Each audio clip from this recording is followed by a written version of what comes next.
Happy New Year out there, Vol Nation. This is the Lady Vols versus Texas A&M preview. SEC play starts tonight.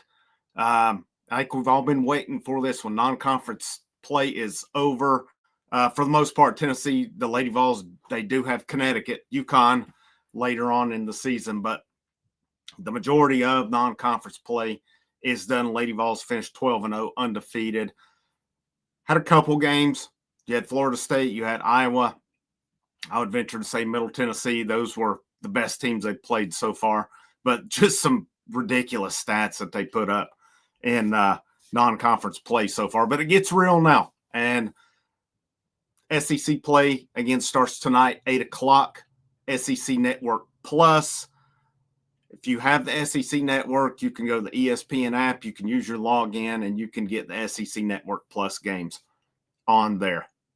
Most of you are probably aware of that already, but just in case you're not, that is how you can access the game. You don't have to have any kind of a membership or anything. You just got to have a login for ESPN.com. That gets you the SEC Network. Thank you guys so much for your support. This is Frank Rock. This is the House of Orange Sports Channel coming at you. We're wide open with basketball moving forward. SEC play starts for the men and the women tonight with the women, Saturday with the men. The women are back in action against Oklahoma on Sunday. I'll be live after all those games. We're going to be a lot of live shows moving forward. Hope to see you guys in there. But looking at this team tonight, looking at this A&M team, that's specifically what I'm looking at here. In terms of their schedule, they're 7-5. They started off the season. They lost to Corpus Christi A&M.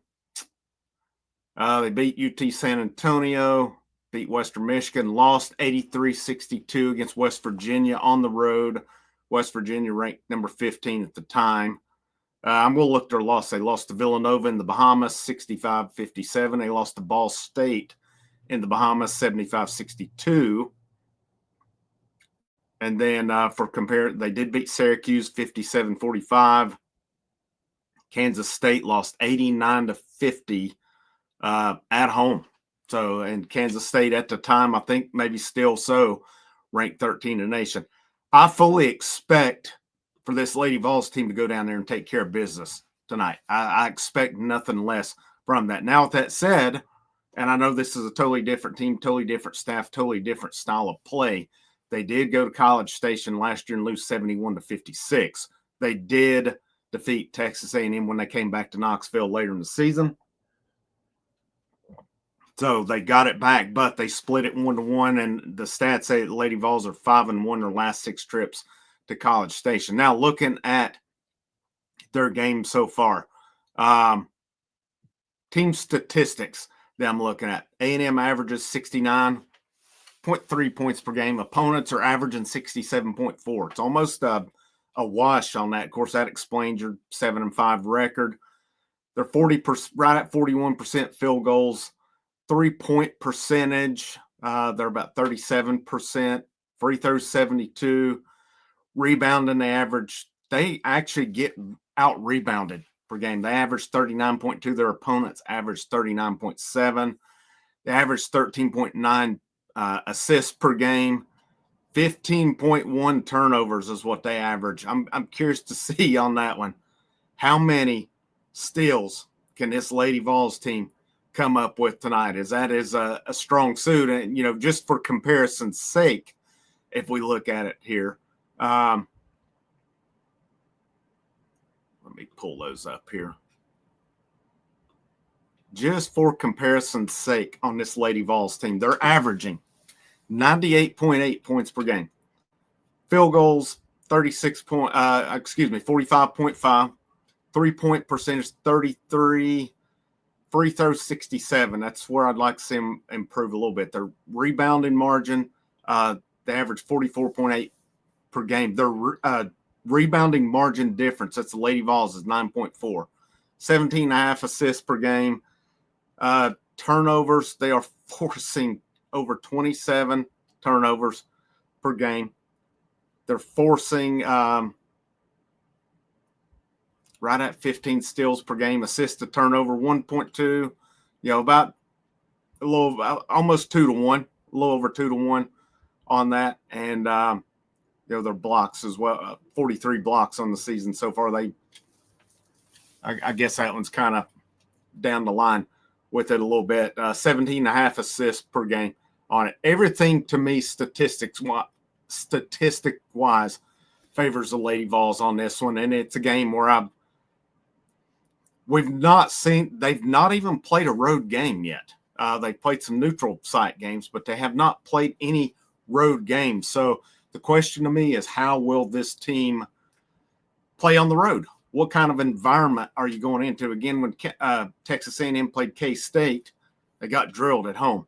So I don't know what the environment is like for a Texas A&M women's game. It obviously affected them last year. I think it was a decent A&M team last year from what I remember on it. But the main players I'm looking at here, Kayla Wells is Texas A&M's leading scorer at 16 points per game.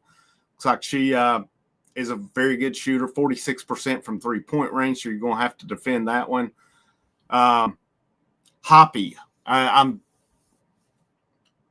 going to say it's Daisha Hoppy. I've not watched them. I've not watched the videos for pronunciation. I should have did a better job on that. 10.4 points per game. Destiny Pitts averages 10.4, 5.7 rebounds per game. Aaliyah Patty is their leading rebounder. Let's see, she scores 6.4 points per game, averages 7.4 rebounds per game. And then you have Jordan Nixon, who averages 10.1. So A&M does have four ladies who do average 10 points or greater per game. And all four of them shoot pretty respectable percentages from three-point range. Wells, Hoppy, Pitts, Nixon are all right at 35% or greater. So that's something the Lady Vols are going to have to defend tonight. And, I felt that was something in the Florida State game when Florida State made their comeback. Florida State had one of the best scores in the entire nation, too, that other teams don't have the luxury of having sometimes. But A&M does have some weapons here as well. Again, they're one rebounder, Patty, 7.4. You have Pitts, who's 5.7. Other than that, they don't have anyone who averages 5 or more per game. So that's, to me, and, looking at, like, Wells, the main player, she has 49 assists, 58 turnovers. Shows she may be a little turnover prone here. Of course, Patty is going to be their post. She has twice the turnovers. Sydney Roby has over twice the turnover. I think the Lady Vols can really make do with turnovers and on the boards too. The fact that A&M, their rebounding margin for the year is negative, that's where I think Tennessee stands out. How does Tennessee, and here's what we want to know, how does this Kim Caldwell style of play translate to SEC play? I don't know that we'll so much know tonight. I think we'll get a taste of it for sure against SEC play, but I think we'll find out more on Sunday. But we'll get a little bit we'll find out, can this Lady Vols team play in SEC play and on the road tonight? Again, to me, it looks like a very winnable game as they go down here. But, what matters is the results on the court. I'll be live with you directly after the game tonight. Should be around 10 o'clock. So, if you're off this week or if you're not as well, I hope you'll tune in. We'll discuss some Lady Vols basketball for a little bit tonight. And hopefully what I'm excited about is if they take care of business, they're 13-0 at the end of tonight. You go into Sunday against a top-notch Oklahoma team. The Food City Center at Thompson Bowling Arena was rocking for the last home game. What's it going to be the next two games against Oklahoma and LSU? It's going to be crazy down there. And it will, especially if they were to beat A&M and Oklahoma this week, and then you go into against LSU next week undefeated, that place is going to be insane for women's basketball. Cannot wait to see it all. Have a great rest of your day. It's always a great day to wear the orange. Frank Rock, House of Orange Sports Channel on the way out. Make sure you hit that like, that share, that subscribe.